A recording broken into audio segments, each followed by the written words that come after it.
Chapter 7 The Man on Putney Hill. I spent that night in the inn that stands at the top of Putney Hill, sleeping in a made bed for the first time since my flight to Leatherhead. I will not tell the needless trouble I had breaking into that house. Afterward, I found the front door was on the latch, nor how I ransacked every room for food until, just on the verge of despair, in what seemed to me the servant's bedroom, I found a rat-gnawed crust and 2 tins of pineapple. The place had already been searched and emptied. In the bar, I afterward found some biscuits and sandwiches that had been overlooked. The latter I could not eat, they were too rotten. But the former not only saved my hunger, but filled my pockets. I lit no lamps, fearing some Martian might come beating that part of London for food in the night. Before I went to bed, I had an interval of restlessness, and prowled from window to window, peering out for some sign of these monsters. I slept little. As I lay in bed, I found myself thinking consecutively, a thing I do not remember to have done since my last argument with the curate.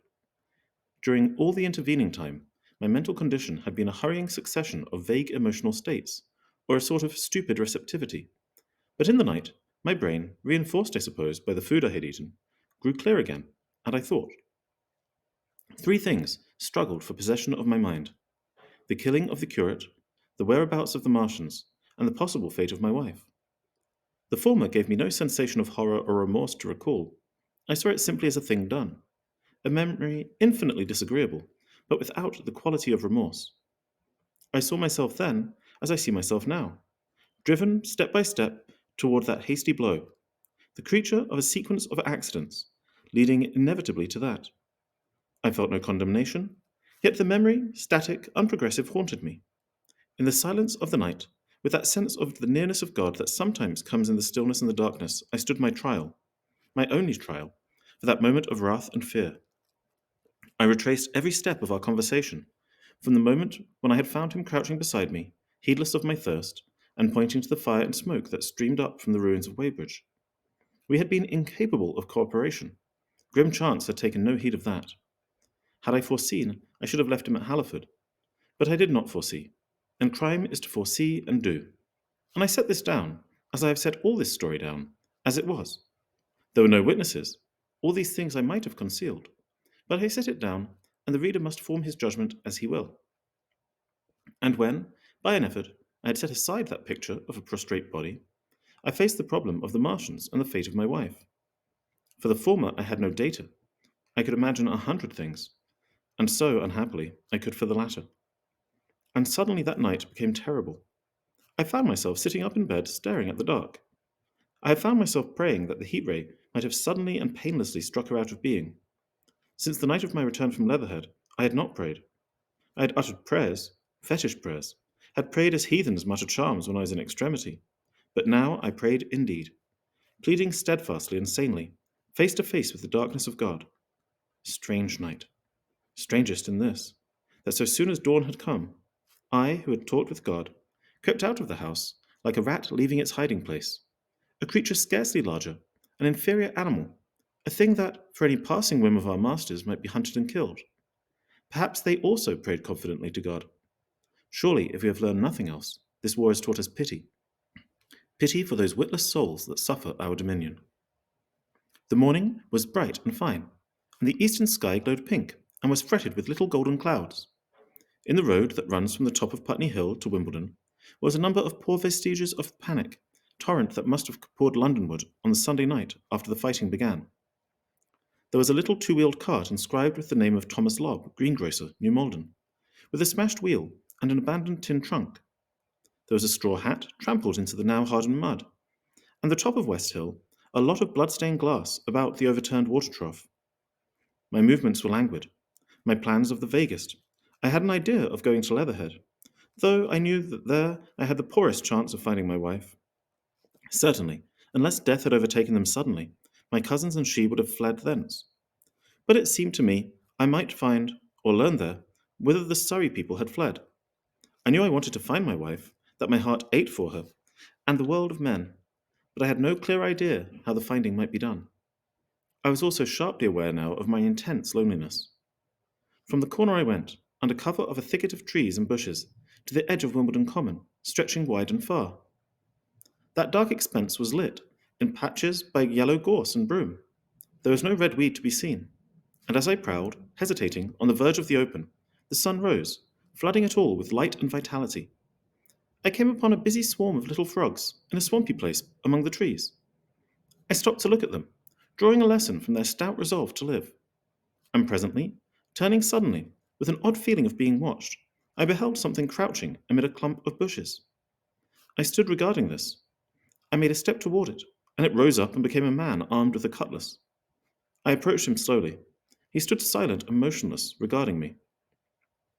As I drew nearer, I perceived that he was dressed in clothes as dusty and filthy as my own. He looked indeed as though he had been dragged through a culvert. Nearer, I distinguished the green slime of ditches, mixing with the pale drab of dried clay and shiny coaly patches. His black hair fell over his eyes, and his face was dark and dirty and sunken, so that at first I did not recognize him. There was a red cut across the lower part of his face. "Stop!" he cried, when I was within 10 yards of him, and I stopped. His voice was hoarse. "Where do you come from?" he said. I thought, surveying him. "I come from Mortlake," I said. "I was buried near the pit the Martians made about their cylinder. I've worked my way out and escaped."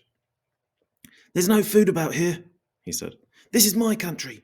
All these hills, down to the river, and back to Clapham, and up to the edge of the common. There's only food for one. Which way are you going?" I answered slowly. "I don't know," I said. "I have been buried in the ruins of a house 13 or 14 days. I don't know what has happened." He looked at me doubtfully, then started and looked with a changed expression. "I've got no wish to stop about here," said I.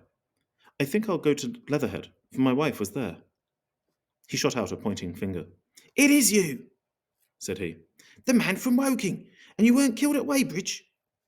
I recognized him at the same moment. "You're the artilleryman who came into my garden." "Good luck," he said. "We are lucky ones. Fancy you." He put out a hand and I took it. "I called up a drain," he said. "But they didn't kill everyone. And after they went away, I got off towards Walton across the fields. But it's not 16 days altogether, and your hair is grey." He looked over his shoulder suddenly. "Only a rook," he said. "One gets to know that birds have shadows these days. This is a bit open. Let us crawl under those bushes and talk." "Have you seen any Martians?" I said. "Since I crawled out." "They've gone away across London," he said. "I guess they've got a bigger camp there. Of a night, all over there, Hampstead way, this sky is alive with their lights. It's like a great city, and in the glare you can just see 'em moving. By daylight you can't, but nearer, I haven't seen 'em," he counted on his fingers, "5 days. Then I saw a couple across Hammersmith way, carrying something big, and the night before last," he stopped and spoke impressively, "it was just a matter of lights, but it was something up in the air. I believe they've built a flying machine and are learning to fly." I stopped on hands and knees, for we had come to the bushes. "Fly?" "Yes," he said. "Fly." I went on into a little bower and sat down. "It's all over with humanity," I said. "If they can do that, they will simply go round the world." He nodded. "They will, but it will relieve things over here a bit, and besides," he looked at me, "aren't you satisfied it is up with humanity? I am. We're down. We're beat." I stared. Strange as it may seem, I had not arrived at this fact, a fact perfectly obvious as soon as he spoke. I had still held a vague hope. Rather, I had a lifelong habit of mind. He repeated his words. "We're beat." They carried absolute conviction. "It's all over," he said. "They've lost one, just one, and they've made their footing good and crippled the greatest power in the world. They've walked over us. The death of that one at Weybridge was an accident, and these are only pioneers. They kept on coming. These green stars, I've seen none the last 5 or 6 days, but I've no doubt they're falling somewhere every night. Nothing's to be done. We're under. We're beat." I made him no answer. I sat staring before me, trying in vain to devise some countervailing thought. "This isn't a war," said the artilleryman. "It never was a war, any more than there's a war between men and ants." Suddenly, I recalled the night in the observatory. After the 10th shot, they fired no more, at least until the first cylinder came. "How do you know?" asked the artilleryman. I explained. He thought. "Something wrong with the gun," he said. "But what if there is? They'll get it right again. And even if there's a delay, how can it alter the end? It's just men and ants. There's the ants, builds their cities, live their lives, have wars, revolutions, until the men want them out of the way. Then they just go out of the way. Only that's what we are now. Just ants. Only—" "Yes," I said. We're eatable ants. We sat looking at each other. And what will they do with us? I said. That's what I've been thinking, he said. That's what I've been thinking.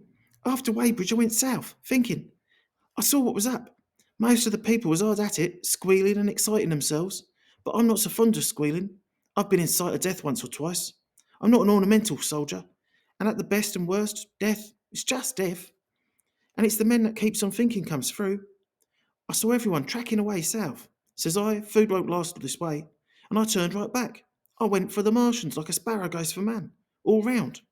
He waves a hand to the horizon. They're starving in heaps, bolting, treading on one another.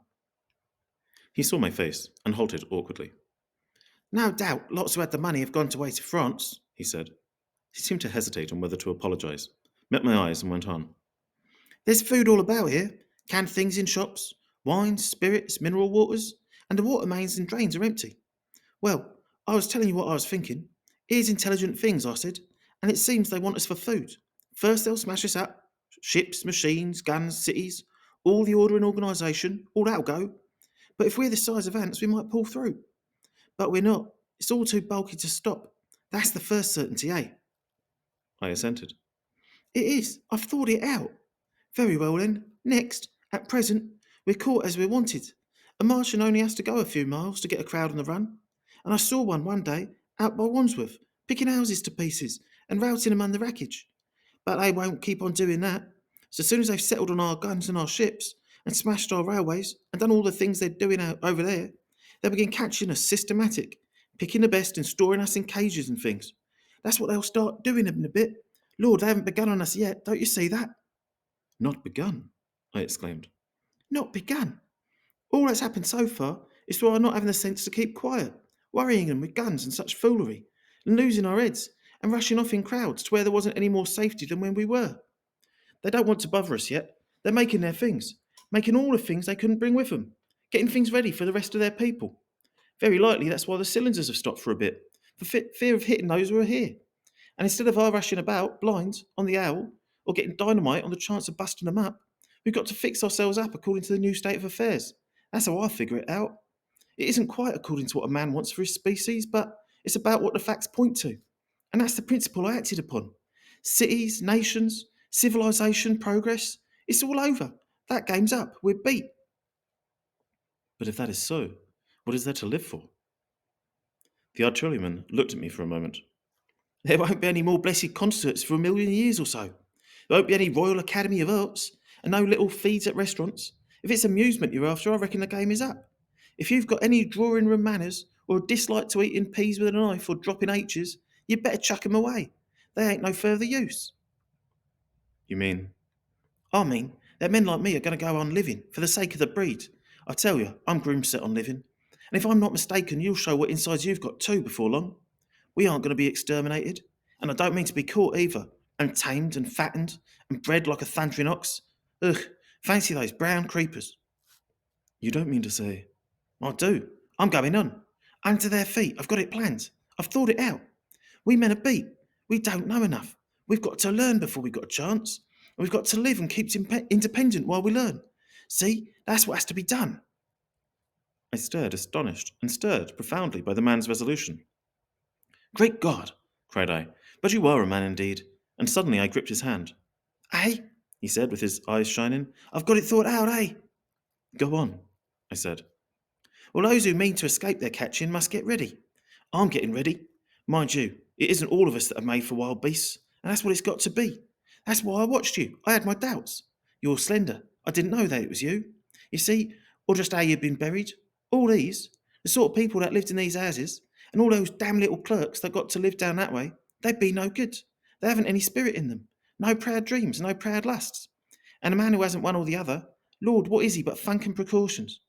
They just used to skedaddle off to work. I've seen hundreds of them. Bit of breakfast in hand, running wild and shining to catch their little season ticket train, for fear they'd get dismissed if they didn't. Working at businesses they were afraid to take the trouble to understand. Skedaddling back for fear they wouldn't be in time for dinner. Keeping indoors after dinner for fear of the back streets. And sleeping with the wives they married, not because they wanted them, but because they had a bit of money that would make for safety in their one little miserable skedaddle through the world. Lives insured and a bit invested for fear of accidents, and on Sundays fear of the hereafter. as if hell was built for rabbits. Well, the Martians will be a godsend to these. Nice roomy cages, fattening food, careful breeding, no worry. After a week or two of chasing about the fields and lands on empty stomachs, they'll come and be caught cheerful. They'll be quite glad after a bit. They'll wonder what people did before there were Martians to take care of them. And the bar loafers and mashers and singers. I can imagine them. I can imagine them, he said with a sort of sombre gratification. There'll be any amount of sentiment and religion loose among them. There's hundreds of things I saw with my eyes that I've only just begun to see in the last clearly in the last few days. There's lots who'll take things as they are, fat and stupid, and lots will be worried by a sort of feeling that it's all wrong, that they ought to be doing something. Now, whenever things are so that a lot of people feel they ought to be doing something, the weak, and those who go weak with a lot of complicated thinking, always make for a sort of do-nothing religion, very pious and superior, and submit to persecution in the will of the Lord. Very likely you've seen the same thing. Its energy and gale of funk, and turn clean inside out. These cages will be full of psalms and hymns and piety, and those of a simple sort will work in a bit of, what is it, eroticism? He paused. Very likely these Martians will make pets of some of them, train them to do tricks, who knows? Get sentimental over the pet boy who grew up and had to be killed. And some, maybe, they'll train to hunt us. No, I cried. That's impossible. No human being. What's the good of going on with such lies? Said the artilleryman. There's men who do it cheerful. What nonsense to pretend there isn't. And I succumbed to his conviction. If they come after me, he said. Lord, if they come after me. And he subsided into a grim meditation. I sat contemplating these things. I could find nothing to bring against this man's reasoning. In the days before the invasion, no one would have questioned my intellectual superiority to his. I, a professed and recognized writer on philosophical themes, and he, a common soldier. And yet, he had already formulated a situation that I had scarcely realized. What are you doing? I said presently. What plans have you made? He hesitated. Well, it's like this, he said. What have we to do? We have to invent a sort of life where men can live and breed, and be sufficiently secure to bring the children up. Yes, wait a bit, and I'll make it clearer what I think ought to be done. Tame ones will go like all tame beasts. In a few generations, they'll be big, beautiful, rich-blooded, stupid rubbish. The risk is that we who keep wild will go savage, degenerate into a sort of big savage rat. You see, how I mean to live is underground. I've been thinking about the drains. Of course, those who don't know drains think horrible things. But under this London are miles and miles, hundreds of miles. And a few days' rain and then London empty will leave them sweet and clean. The main drains are big enough and airy enough for anyone. Then there's cellars, vaults, stores, from which bolting passages may be made to the drains. And the railway tunnels and subways. Eh? You begin to see? And we form a band. Able-bodied, clean-minded men. We're not going to pick up any rubbish that drifts in. Weaklings go out again. As you meant me to go. Well, I parleyed, didn't I? We won't quarrel about that. Go on. Those who stop obey orders. Able-bodied, clean-minded women we want also. Mothers and teachers. No lackadaisical ladies. No blasted rolling eyes. We can't have any weak or silly. Life is real again, and the useless and cumbersome and mischievous have to die. They ought to die. They ought to be willing to die. It's a sort of disloyalty after all, to live and taint the race. And they can't be happy. Moreover, dying's none so dreadful. It's the funking makes it bad. And in all those places we shall gather, our districts will be in London, and we may even be able to keep a watch and run about in the open when the Martians keep away. Play cricket, perhaps. That's what I will save the race, eh? It's a possible thing. But saving the race is nothing in itself, as I say. That's only being rats. It's saving our knowledge and adding to it, that's the thing. That's where men like you come in. There's books, there's models. We must make great safe places down deep and get all the books we can. Not novels and poetry swipes, but ideas, science books. That's where men like you come in. We must go to the British Museum and pick all those books through. Especially we must keep up our science, learn more. We must watch these Martians. Some of us must go as spies. When it's all working, perhaps I will. Get caught, I mean. And the great thing is, we must leave the Martians alone. We mustn't even steal. If we get in the way, we clear out. We must show them we mean no harm. Yes, I know, but they're intelligent things, and they won't hunt us down if they have all they want and think we're just harmless vermin. The artilleryman paused and laid down a brown hand upon my arm. After all, it may not be so much that we have to learn before. Just imagine this. 4 or 5 of their fighter machines suddenly starting off. Heat rays right and left, and not a Martian in them. Not a Martian in them, but men. Men who have learned a way how. It may be in my time even. Those men. Fancy having one of them things. With its heat ray wide and free, fancy having it in control. What would it matter if you smashed to smithereens at the end of the run after a bust like that? I reckon the Martians will open their beautiful eyes. Can't you see 'em, man? Can't you see 'em hurrying, puffing and blowing and hooting to their other mechanical affairs?